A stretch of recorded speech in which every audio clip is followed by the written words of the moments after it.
Wonder Woman isn't just crushing it with critics, it opened to $11 million last night. Ladies and gentlemen, the hype is real. I am Sasha Perl-Raver, and this is Screen Junkies News.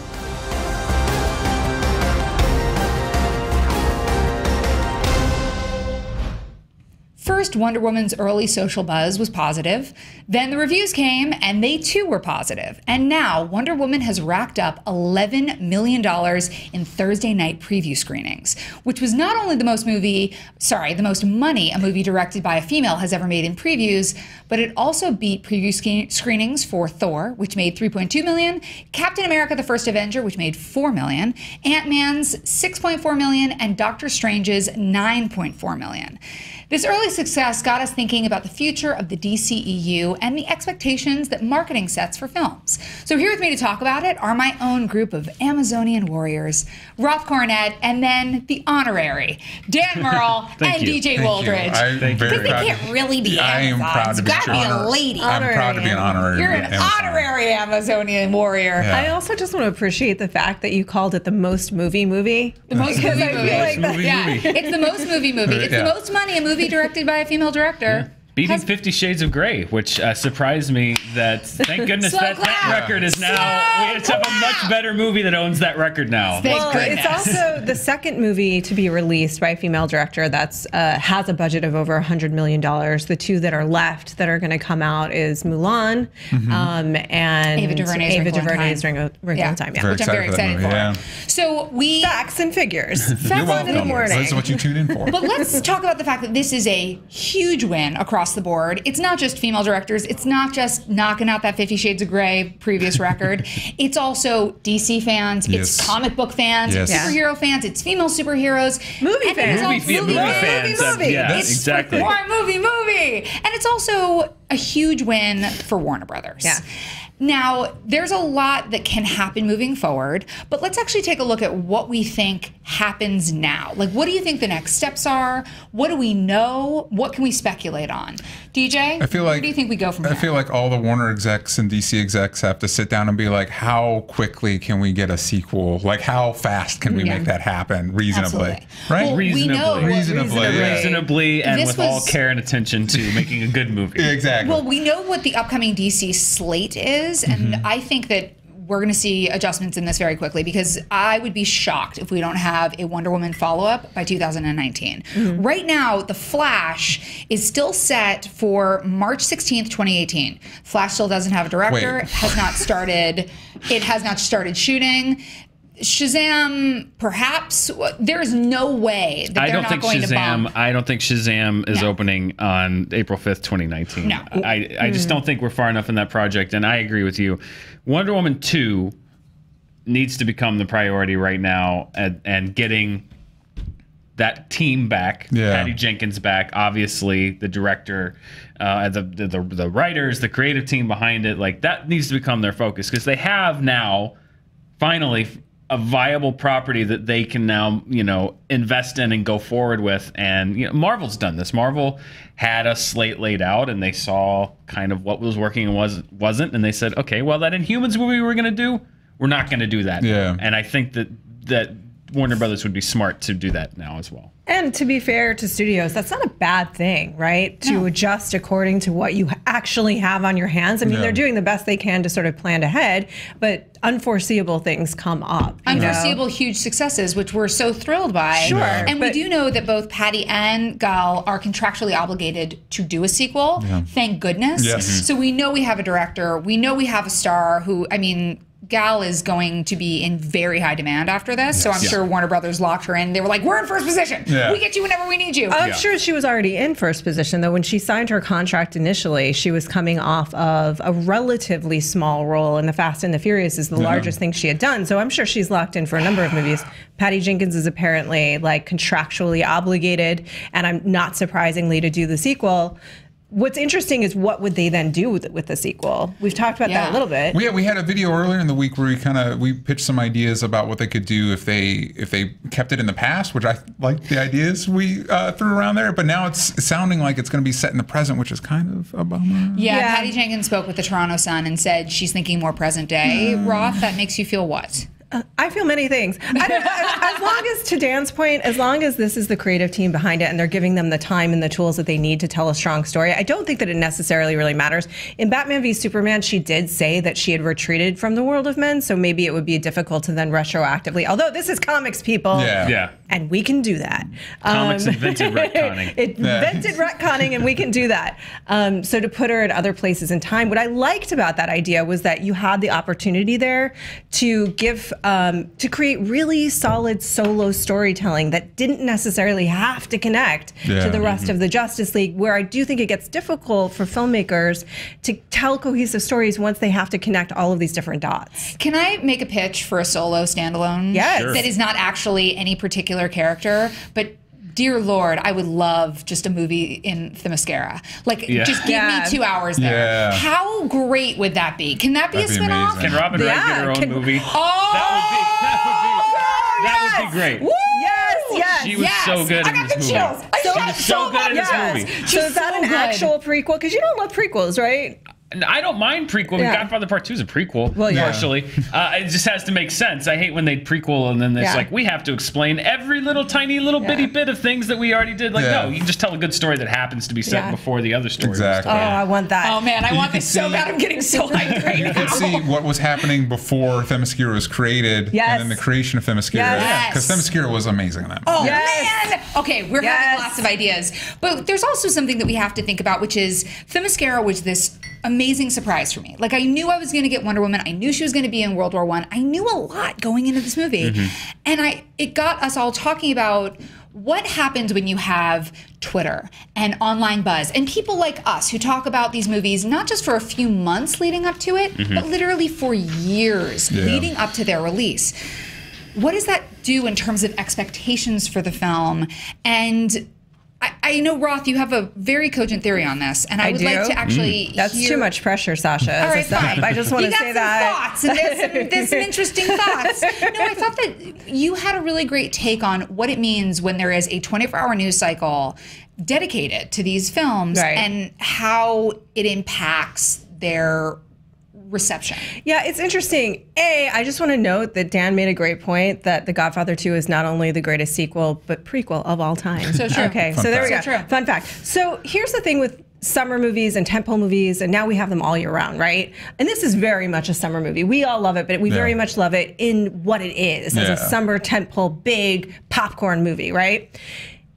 When you have those now, you have so much years of lead up, expectation, speculation, what's going to happen, who's the film. This is what we do for a living, so the average audience member is not as enmeshed in it, as inundated as we are. Well, but we wouldn't make a living doing it unless people... And thank you for watching. Thank you for watching. Thank you for watching, because you've made our dreams come true. You have, but there is definitely that thing of there are people who want this information. There are, and even if you're sort of an average audience member, there's like a large rush of marketing, especially leading up. If you look now, and we talked about marketing for this movie before, and as we suspected, it's everywhere. Yeah. It is everywhere now at the theater where people are going to make their decisions. My point with this is, I saw 3 very small films this week as well. So I saw Wonder Woman followed by 3 very small films. And I started to wonder, what would my response to these films have been had I been as inundated with marketing before I went to see them? And I think one of 2 responses can happen, which is either you sort of want to love it, you are invested in it as if you've been a part of the experience, and you are more likely to feel connected to the material and want to root for it, or 2, your expectations have been set so high that you can do nothing but be disappointed, right? It's very difficult to have, we all bring ourselves to our movies, period. Yeah. So if there's a critic that's not a comic book fan, that's fine. They're speaking for that portion of the audience. If there's one that is, they're speaking for that portion of the audience. But with all of this, I think it's even more difficult to just sort of have a raw response. And then I worry, as doing what we do we set people up for disappointment, or do we help create a hive mind? These are my thoughts. This is what I think about when I don't sleep. When she's up late at night. Yeah. Here's what I think is that You're right. It used to be that you'd get one trailer, maybe two, that you would see in a theater before. And you wouldn't even know when the trailer's coming. Now you get trailers for trailers. Yeah, exactly. Oh, and there was that great show on E back when E wasn't all garbage, trailers, called Coming Attractions, and I loved it. I used to watch it. Yes, it was great. Religiously. That was the first. That was the first YouTube trailer. Yeah. I mean, called Coming Attractions. It was all the trailers, but even then, you had very limited access. 1 or 2 trailers, maybe. The reviews would come out the day the movie came out, so you kind of hear what the review said, but it was about expectation. Yeah. And I feel like now with the internet and the way that they're marketing movies, and you get 8 different trailers, you get with Twitter, and now you get reactions 2 weeks before the movie comes out or a week before the movie comes out, and you have buzz, and you have news sites, and you have gossip sites, and you have it seems to me that for a lot of people, the narratives are written for these movies before they come out. And then going to see it, you have basically confirmation bias, which is people watch all the trailers, they dissect them, they read all the reviews, they find which points they want to agree with, and then they go to a movie having made their mind. Saying okay, I read the reviews, I watched all the trailers, I don't like this, I don't like this, I don't like that, I don't like this movie. Or the opposite. So that the narrative for a lot of movies is written before it opens. And I think that is kind of where you have to play the game of, and you can't stop people from doing that, but I think it is changing the way that people anticipate and consume movies so much that it's not, I'm not sure about this movie, but I'm gonna, but I don't really know, I'm gonna go see it. There's so much available now. People decide before it comes out. I agree with you. That's so true. It is confirmation bias, and I wonder, for us, our only obligation is to give our actual response to the film, whatever it is. But are we also affected by that? Is one thing I wonder, and then what's our obligation? I want to be like, hey, just go in with it, go in kind of casually. And the thing is, bro. There's a movie coming out next week called It Comes at Night. Yes, we saw that. That's something that I would tell people is don't pay attention to the marketing for this movie and just go in fresh. And that's something that I try, because I found myself falling in that trap. That's something I try to do going into a movie. I try to watch, and it's difficult with news and all the other shows that we do. I try to watch as few trailers as I can. I don't read reviews before the movies come out, because I want to go in with my mind clear, because if people ask my opinion of a movie, I want to make sure that I also am not affected by this external stuff, and that I'm giving my personal opinions. But it's so hard. But it's impossible unless it's a small movie like that. And that can be really rewarding. Like I just saw Midnight Special and Lost City of Zed. I went in completely cold. Like I'd heard, hey, good movie. I'm like, I haven't even seen a poster. I'm just gonna go see it because I've heard it's good. It was a very rewarding experience. But I also think with the big tent poles, you have movies that, and we'll probably see this with Wonder Woman, unfortunately, where there's a huge splash and everybody likes it, and then you'll get those voices 2 weeks later that wait a second, I've already seen that, La La Land, The Dark Knight, that kind of thing, and it's one of those that come on, it's still a good movie. Whenever anybody's like, oh, The Dark Knight is cool, The Dark Knight's a good movie. But if you want to talk, The Dark Knight Rises. But there is no Come on. That's not The Dark Knight. And honestly, I like The Dark Knight Rises. I like The Dark Knight Rises too. I just didn't like it as much as The Dark Knight. You can't. It's a perfect movie. There is this interesting thing where, on one hand, we're talking about the positivity of Wonder Woman, and there was so much speculation, and then you get the goodwill. But there has also been a different flip side of that coin, which is Baywatch. Baywatch, which has been so heavily marketed. We don't talk about it here because it's sort of a different genre, but that movie has just plummeted off the end of groundbreaking marketing right there. Well, I drive past the giant billboard of Beaches Ain't Ready, and I was like, and the trailers were great. It felt very 21 Jump Street, and then I saw the movie, and I was like, how dare you? How dare you market this movie to me like this, where it's going to be fun, and it's going to be cheesy, and then actually it's none of those things. It's just, that's the only good moment in the whole movie, is when he carries the guy out. It's in the first 30 seconds, so there are no spoilers there. But there's this, and then the sort of groundswell of negative criticism started coming down on Baywatch, and The Rock goes on Twitter, which is how so many people communicate now, and he's like, nah, this isn't a movie for the critics, it's a movie for the fans. And it's like, well, you must hate your fans, because it's really not for them either. Well, and the secret there is, what people tend to forget is that critics are fans too. Critics are fans of these things, and they're people, and so the people have opinions, and God forbid they have an opinion that disagrees with you. Well, but there's no consensus anymore, though. That's the thing, is because everyone, there's so much access Reddit and social media and places and blogs and Facebook, everything there's no like kind of like general consensus about anything anymore. Yeah. There is, everybody is kind of on an equal playing ground. So it is so much easier than when you have a situation like Baywatch, where I think generally most people that went and saw it at best thought it was okay. A lot of people didn't like it. And as with every movie, there were some fans who loved it. Yeah. That's every movie. Yeah. But I think Nick Mundy, because I think even Nick Mundy was like, nah, I don't know. I haven't asked him. But I think that what you can do now that everyone has access to these things is you can find the people. If you're The Rock and like the guy's a producer on this movie, he's the star of this movie. Obviously, he wants this movie to do well. Yeah. You can go find those voices that loved it and say, these are the real fans. And you're not if you didn't. And that's where it gets weird, is when you find that you kind of cherry pick the binary effect. Well, you cherry pick the ones that you like and say like, okay, this is your real opinion and this is the right one. And these people that don't have this opinion is the wrong one. Just so you guys know, I've always looked at where they pull quotes from in trailers. Yeah. And it's all Scott Mantz. It is often Scott Mantz because he's an enthusiastic gentleman. But on Baywatch, all of the pull quotes are from Twitter. Yeah, and they are because from they had no critics. Random fans. And so start paying attention to where pull quotes come from. There are certain people you can really trust and other people you might want to reconsider. Well, I think that this idea, and you just mentioned it, as if there is a right or wrong opinion is inherently the problem, right? There are people, and we were just talking about this earlier, and I've said it before, there's one particular critic who I love reading her work. She's great, and I never agree with her. Never.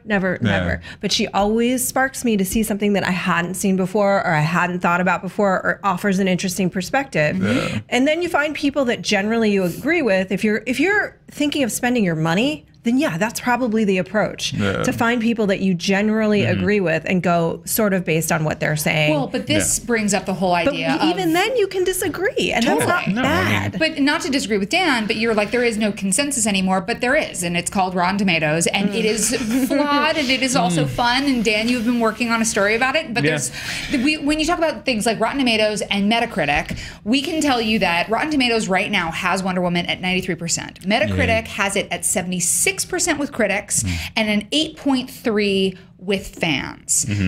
Dan, you've talked a lot about this sort of scoring. I have. Do you think this is an accurate reflection of the film, either Metacritic or Rotten Tomatoes or both? I mean, if we go back to that Rotten Tomatoes graphic real quick that we had up, 93%. Now, that's what people look at. They look at that number. They look at that, and that's what's used. Yeah, that's also the audience score, which is great. The audience score, though, along with IMDb scores, those are weird because those aren't science. You don't know, people can be voting 15, 20 times. I'm not saying that those are invalid, but it's tougher to gauge like how much of that is genuine reaction, how much of that is people that love this movie voting, you know. So that's definitely something to consider. But the bigger thing with Rotten Tomatoes is 93%, that's the number that people key in on.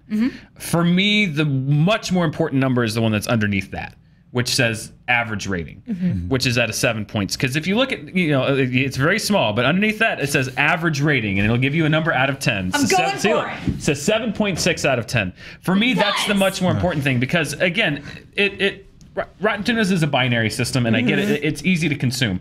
But it pushes things to the extreme. So if you're looking at the tomato meter, you're like, oh, 93%, this movie got reviews as good as Moonlight and La La Land, because they were at like 97% and 95%. But the average rating on those movies was higher.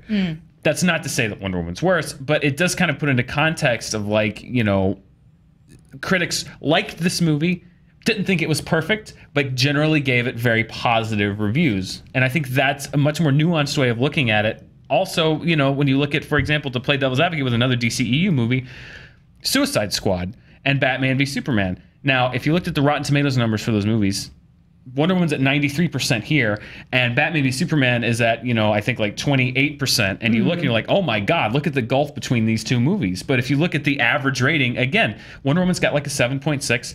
Batman v Superman had like, I think, around a 5. Right. And that, again, you go from here to here, which I think, again, Wonder Woman is a movie that people really like, maybe has a few problems. Batman v Superman, a very divisive movie, but not a terrible movie. And I think when you look at it at extremes, that's the problem, is people it's presentation, it's interpretation. It's very complex, which is why I'm trying to get a story together on it. It's so hard to know who to listen to and how. You guys thought about talking about movies was easy. I know, this is fascinating though. I just learned something. I've never looked at the average score. I have just looked at like the big bold percentage. Right, and that's what they put on the DVD you just covers. Totally changed my life, Dan Merle, once again. We used to talk about this all the time at my last place of employment. But yeah, because the tomato meter is tough because Metacritic has always been the score that up top illustrates the average. So Metacritic will immediately tell you what the average score from critics is.